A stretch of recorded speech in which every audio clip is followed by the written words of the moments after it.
Hi hello నమస్తే welcome to your favourite channel HM TV. ఈరోజు మనతో స్పెషల్ గెస్ట్లు ఉన్నారు. ఎవరు అంటే సంతాన ప్రాప్తిరస్తు మూవీతో మనందరి ముందుకి వస్తున్న విక్రాంత్ గారు, చాందిని చౌదరి గారు. ఈరోజు ఒకసారి ఈ మూవీ అప్డేట్స్ ఏంటో, ఈ మూవీలో వాళ్ళు పంచుకున్న ఫన్నీయెస్ట్ మూమెంట్స్ ఏంటో ఒకసారి వాళ్ళని అడిగి తెలుసుకుందాం. Hello madam. హాయ్ అండి. Hello sir. హాయ్. టీజర్కి మంచి రెస్పాన్స్ వచ్చింది, మీ ఫీలింగ్ ఎలా ఉంది అసలు? వెరీ హ్యాపీ అండి. యాక్చువల్గా అంటే మంచి రెస్పాన్స్ వస్తుందని గెస్ చేసాం, కానీ ఆల్మోస్ట్ యూట్యూబ్ ట్రెండింగ్లో టాప్ 2కు 3కి వెళ్ళిపోయింది పెట్టిన ఒక 1 అవర్లో. So we are very happy and people have called me, lot of people in the film industry and even friends have called me. చాలా బాగుంది అంటే చూడంగానే మేము చూడాలి ఈ మూవీ అనే టైప్లో వచ్చింది అని చెప్పి they were telling me. So very happy for the response. ట్రైలర్లో మేము చూసాం 100 days ప్రెగ్నెన్సీ ఛాలెంజ్. అసలు ఏంటి ఈ కాన్సెప్ట్ 100 days ప్రెగ్నెన్సీ ఛాలెంజ్? అది బేసిక్లీ మా ఫాదర్ ఈయనకి 100 daysలో తీసుకెళ్ళిపోతాను అన్నట్టు చెప్తారు. సో ఈయన ఏంటంటే ఇఫ్ ఐ గెట్ ప్రెగ్నెంట్ తీసుకెళ్ళారు కదా అనే ఒక కాన్సెప్ట్ స్టార్ట్ అయ్యే పాయింట్ అది. ఎలా అన్నా ప్రేమను చూపిస్తారు మీ మీద, ఎలా అన్నా లవ్ని ఎక్స్ప్రెస్ చేస్తారనమాట. అంటారు కదా ఆయన ట్రైలర్లో, ఎలా అన్నా కళ్యాణికి నా మీద ఉన్న ప్రేమ చూపించాలని. యాక్చువల్గా అక్కడ ఆయన ఒక హెడ్ మాస్టర్ అనమాట. సో ఆయన ఎప్పుడు 100 out of 100 ఆ టైప్లోనే వెళ్ళిపోద్ది కాబట్టి టార్గెట్ కూడా 100 daysకి సెట్ చేశారు అనమాట. స్కోర్ 100 అన్నట్టు. యాక్చువల్గా చాందిని చౌదరి గారు, మీరు సమ్మత్మే మూవీతో, కలర్ ఫోటో మూవీతో మీకంటూ ఒక స్పెషల్ ఇమేజ్ని తెచ్చుకున్నారు. కలర్ ఫోటో అంటే మాకు గుర్తొచ్చేది ముందు చాందిని చౌదరి గారే. సో ఈ మూవీతో మీకు అలాంటి ఇమేజ్ వస్తుందని మీరు అనుకుంటున్నారా?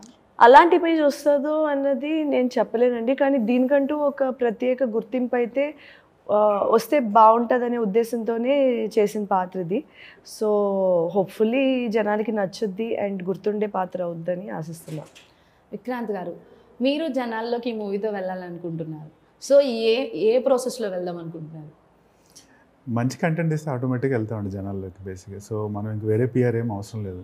So the movie clicks, audience ఈ చైతన్య క్యారెక్టర్కి రిలేట్ అయ్యి దాన్ని లైక్ చేస్తే ఆటోమేటిక్గా నేను వెళ్తాను జనాల్లోకి. That is my target. Okay, అసలు మీకు ఈ స్టోరీ చెప్పగానే మీ ఇద్దరికి అసలు ఏమనిపించింది? అసలు ఈ సంతాన ప్రాప్తిరస్తు ఈ కాన్సెప్ట్ గురించి డైరెక్టర్ గారు మీకు ఎక్స్ప్లెయిన్ చేస్తున్నప్పుడు డెఫినెట్లీ పాయింట్ చాలా కరెంట్ జనరేషన్, కరెంట్ టైం లైన్లోని చాలా ఇంపార్టెంట్ ఇష్యూ, చాలామంది ఫేస్ చేసే ఇష్యూ. కాబట్టి ఇటువంటి ఒక పాయింట్ మీద ఒక సినిమా చేయడం, అది కూడా ఒక ల్యాగ్ ఆర్ ఒక క్లాస్ పీకుతున్నట్టు కాకుండా ఒక మంచి ఎంటర్టైనింగ్ వేలోని చెప్తే ఇలాంటి ఒక 4 గోళ్ల మధ్య ఇబ్బందిగా నడిచే కాన్వర్జేషన్ ఒక టాకింగ్ పాయింట్ అయ్యి ఇంకొంచెం దీని మీద అవేర్నెస్ అది పెరిగి అట్ ద సేమ్ టైం ఎక్కడ ఎంటర్టైన్మెంట్ ఫ్యాక్టర్ మిస్ అవ్వకుండా ఉన్న ఈ స్టోరీ చేయడం చాలా కరెక్ట్ అనిపించింది. సార్ మీరు ఫస్ట్ విన్నప్పుడైతే నాకు అంటే నా ఫస్ట్ మూవీ తర్వాత కొంచెం సోషల్ ఇంపాక్ట్ ఉండే మూవీ చేయాలి, రిలేటబుల్ క్యారెక్టర్స్ చేయాలి అని 2 టార్గెట్స్ పెట్టుకున్నాను అనమాట. సో చాలా స్క్రిప్ట్స్ విన్నాను. ఆ ప్రాసెస్లో ఈ స్క్రిప్ట్ నా దగ్గరికి వచ్చింది. ఫస్ట్ విన్నప్పుడే నాకు అంటే ఇప్పుడు ఈ సొసైటీలో రైట్ ఇది ఒక బర్నింగ్ ఇష్యూ అండి. అంటే ఇన్ఫర్టిలిటీ అనేది మీరు హైదరాబాద్లో ఏ స్ట్రీట్కి వెళ్ళి తలకాయ చూసినా మీకు కంపల్సరీగా ఒక ఇన్ఫర్టిలిటీ సెంటర్ కనిపిస్తుంది. సో మా రీసెర్చ్ ప్రకారం almost 3 out of every 10 couples are suffering with infertility in India right now. So అన్అఫీషియల్గా ఇంకా ఎక్కువ ఉండొచ్చు అది. సో మాకేమనిపించిందంటే like this is a issue that needs to be addressed. కానీ అట్ ద సేమ్ టైం ఆ ఇష్యూని వీళ్ళు ఏదో ఒక డ్రామా లాగా అలా చేయకుండా దాన్ని కంప్లీట్ ఎంటర్టైన్మెంట్తో ఒక 2 hours ఆడియన్స్ థియేటర్లో కూర్చొని బాగా నవ్వుకొని లాస్ట్ ఒక 20-30 minutes ఒక ఎమోషనల్ రోలర్ కోస్టర్లో పాస్ అయ్యి బయటికి వెళ్ళేటప్పుడు ఒక మంచి ఫీలింగ్తో బయటికి వెళ్ళే స్టోరీ లాగా రాశారనమాట. సో అందుకని ఇప్పుడు మనం ఈ మూవీలో చూసుకుంటే అభినవ్ గౌతమ్ గారు, నెక్స్ట్ ఇంకా వెన్నెల కిషోర్ గారు, వీళ్ళిద్దరూ కూడా మంచి కమెడియన్స్, అది అందరికీ తెలిసినవే. వీళ్ళిద్దరు ఉన్న మూవీస్ కూడా చాలా అంటే చాలా హిట్ అయ్యాయి. సో ఇది కూడా కామెడీ జోనర్లో వెళ్ళబోతుందా ఈ మూవీ కూడా? 100%. This is basically an entertainer. It's a family entertainer. Abhinav Gautam, Vennela Kishore, Tarun Bhaskar, తాగుబోతు Ramesh, Harshavardhan, Muralidhar Goud. So pretty much ఇండస్ట్రీలో ఉన్న లాట్ ఆఫ్ స్టాల్వర్డ్ కమెడియన్స్ అందరూ ఉన్నారు ఈ మూవీలో యాక్చువల్గా. So it's going to be an outright entertainer. ఒక few minutes of the movie తప్ప మిగతాదంతా it always goes in the entertainment mode. Chandini గారితో మీకు వర్కింగ్ ఎలా అనిపిస్తుంది? ఐ ఫెల్ట్ అంటే when she came on board I felt very happy అండి. అంటే she had a reputation like colour photo కానీ గామి కానీ. ఐ థింక్ గామి అప్పుడే రిలీజ్ అయింది యాక్చువల్గా సైన్ చేసిన టైంలోనే. సో డెఫినెట్గా వీఆర్ ఎక్సైటెడ్. అంటే అండ్ మా డైరెక్టర్ గారు హీ వాజ్ వెరీ పర్టికులర్, నాకు తెలుగు అమ్మాయి కావాలి అన్నారు యాక్చువల్గా. సో ఈ రోల్కి నాకు తెలుగు అమ్మాయి కావాలి. తెలుగు అమ్మాయిలు పెద్ద చాయిస్ అయినారు, ఎక్కువ ఉన్న తక్కువ మంది ఉన్న వాళ్ళల్లో definitely she has a very good name. So తను ఆన్బోర్డ్ వచ్చినప్పుడు we're very happy. And work చేసినప్పుడు ఇన్ఫ్యాక్ట్ లైక్ తన ఎక్స్పీరియన్స్ అంతా అంటే మేము చూడగలిగాం, ఆ క్యారెక్టర్లో తను నీట్గా ఇమిడిపోయింది. అండ్ ఆ ప్రాసెస్లో నన్ను కూడా అంటే నా జాబ్ కూడా ఈజీ అయిపోయింది యాక్చువల్గా. So felt very happy working with her. Madam, మీరు విక్రాంత్ గారితో వర్కింగ్ మీకు ఎలా అనిపించింది? దీని ఫస్ట్ ఫిల్మ్ చూసినప్పుడు నాకు అనిపించింది ఈ క్యారెక్టర్లో ఎలా సెట్ అవుతారు అని. బట్ ఆన్ సెట్లోని ఆయన ట్రాన్స్ఫర్మేషన్ చూసి the behind the scenes work that he put in అదంతా చూసి, and on top of that సెట్లో తన డెడికేషన్ కానీ తన హార్డ్ వర్క్ కానీ తన ఏమంటారు commitment to the role and cinema కానీ చాలా క్లియర్గా కనిపించేది. It's always very nice to work with a dedicated actor, hard working actor. So చాలా మంచిగా అనిపించింది. డైరెక్టర్ గారు మీకు ఈ మూవీ స్టోరీ చెప్పారు కదా, చెప్పినప్పుడు మీకు ఏమనిపించింది? అసలు నేను ఈ క్యారెక్టర్ చేయగలనా లేదా? చేయగలనా అనే డౌట్ రాలేదు డెఫినెట్లీ. బికాజ్ ఇందులో ఆల్సో హాఫ్ ద స్టోరీ తర్వాత మ్యారీడ్ పాత్ర కాబట్టి, ఇది ఇప్పుడు కన్నా ముందు ఎప్పుడు చేయలేదు కాబట్టి డెఫినెట్లీ ఇలాంటి చేయాలి అనిపించింది. సార్ మీకేమనిపించింది? చేయగలనా లేదా నేను ఈ క్యారెక్టర్? డెఫినెట్గా ఛాలెంజ్ అండి. అంటే చాందినికి because she had that experience, తనకంత అనిపించలేదేమో. బట్ నాదేంటంటే like it's my second movie and comedy అనేది it's a very tough genre to emote యాక్చువల్గా. చాలామంది చెప్పారు మిగతా ఈజీగా చేయొచ్చు కానీ comedy is very tough to. But director గారు చాలా హెల్ప్ చేశారు నాకు. అండ్ మూవీలో కూడా ఓన్లీ కామెడీయే కాకుండా దేర్ సో మెనీ థింగ్స్. అంటే వెంటనే మధ్యలో ఒక స్ట్రెస్ఫుల్ సిచ్యువేషన్లో పాస్ అయ్యే సాఫ్ట్వేర్ మీద ఎలా ఉంటాడు అలా ఉండాలి. లాస్ట్లో ఒక చాలా ఎమోషనల్ ఇది ఉంది బేసిక్గా. సో ఇవన్నీ యాక్చువల్గా మనం ఎమోట్ చేయాలి అంటే ఇట్ టుక్ టైం అనమాట యాక్చువల్గా. డైరెక్టర్ గారితో కూర్చొని ప్లాన్ చేసి మనం ఒకసారి మామూలుగా అంటే ఆయనకి ఆ రోల్ ఎలా కావాలి చైతన్య అనేది, ఆయన బాడీ లాంగ్వేజ్ ఏంటి, లుక్ ఎలా ఉండాలి అన్ని మోడల్ చేసుకొని కొంచెం వెయిట్ గెయిన్ అయ్యి గ్లాసెస్ పెట్టుకొని ఒక సాఫ్ట్వేర్ ఇంజిన్ మనల్ని మోడల్ చేసుకొని ఒక ఫ్యూ వర్క్షాప్స్ చేసి కొన్ని సీన్స్ ఎనాక్ట్ చేసి తర్వాత సెట్ మీదకి వెళ్ళడం వల్ల ఈజీ అయిపోయింది. లేదంటే ఈ హోంవర్క్ అంతా చేయకుండా అక్కడికి వెళ్తే మాత్రం ఖచ్చితంగా టఫ్ అయ్యేది. ఈ మూవీ సెట్స్లో మీరు మ్యాక్సిమం చాలా డేస్ వర్క్ చేసి ఉంటారు ఇద్దరు కలిసి. ఇద్దరికి ఫన్నీయెస్ట్ మూమెంట్ ఏదైనా ఉందా? గుర్తుండిపోవాలి ఈ మూవీ షూటింగ్ అనగానే మీ ఇద్దరికి గుర్తుకొచ్చే మూమెంట్. ఐ థింక్ పరుపు మీద సీక్వెన్సెస్ కింద పరుపు మీద సీక్వెన్సెస్ ఉంటాయి, ప్రీ క్లైమాక్స్ సీక్వెన్స్. ఒక సీక్వెన్స్ ఇద్దరం బాగా కొట్టుకోవాలి యాక్చువల్గా. ఇద్దరం అది బాగుంది యాక్చువల్లీ. మీకు స్క్రీన్ మీద కనిపించే ఆ సీరియస్నెస్ టెన్షన్ ఆఫ్ స్క్రీన్లో ఉండేది కాదు, అప్పుడు ఫన్ ఉండేది అది. అండ్ కొన్ని బెడ్ మీద సీన్స్ ఉండేవి, కొన్ని కొంచెం ఆక్వర్డ్గా ఉండేవి కొన్ని సీన్స్ చేయాలంటే. కిందది ఫాదర్ వస్తుంటారు కదా హాల్, యాక్చువల్లీ కొన్ని సీన్స్ అవి కూడా బాగుండేవి. సో 2 or 3 ఇన్స్టెన్సెస్ ఉన్నాయి, ఒకటి కాదు. అదే ఒకటి మేము we had to have a big fight అనమాట యాక్చువల్గా. సో ఒక పక్క ఫుల్ అరుచుకోవాలి, వెంటనే కట్ అనగానే మళ్ళీ ఇద్దరు ఒకటి మాట్లాడాలి. That was very funny. And ఇంకొక సీన్ హాల్లో ఒక పరుపు వేసి మళ్ళీ ఇద్దరిని పడుకోమంటారు అనమాట.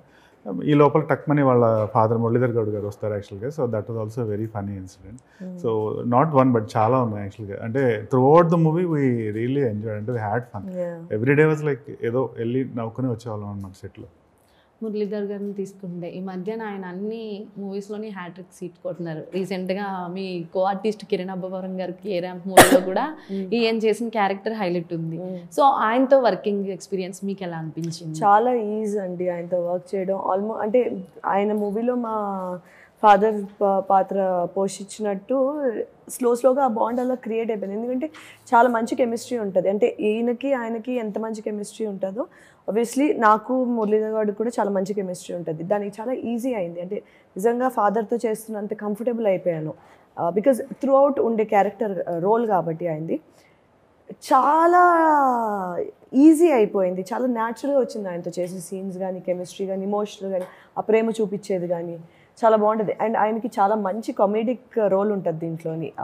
చాలా కొంచెం చిలిపిగా చాలా ఎనర్జెటిక్గా అది బాగుంటుంది. So it was really fun working with him. Me next projects ఏంటి సార్ విక్రాంత్ గారు?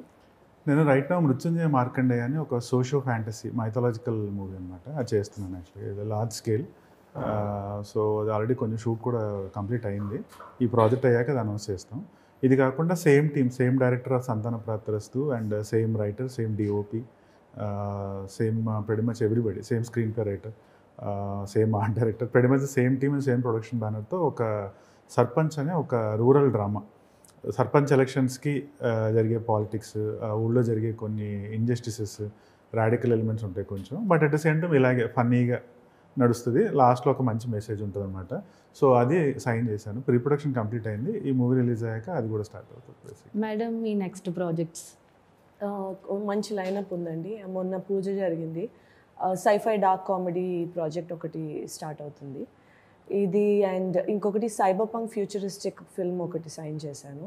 ఈ రెండు కాకుండా I'm also venturing into international cinema this ఈ year end, doing 2 films with an international director based in English. So I have a really good lineup coming up. Okay, ఈ మూవీతో, ఈ సంతాన ప్రాప్తిరస్తు మూవీతో మీరు ఆడియన్స్కి ఏం చెప్పాలనుకుంటున్నారు? That infertility is a burning issue and అది అంత అన్కామన్ కాదు. ఆ మనిషి ఎంత ఇబ్బంది పడితే వాళ్ళ చుట్టుపక్కల వాళ్ళకి కూడా అంతే కష్టం ఉంటుంది.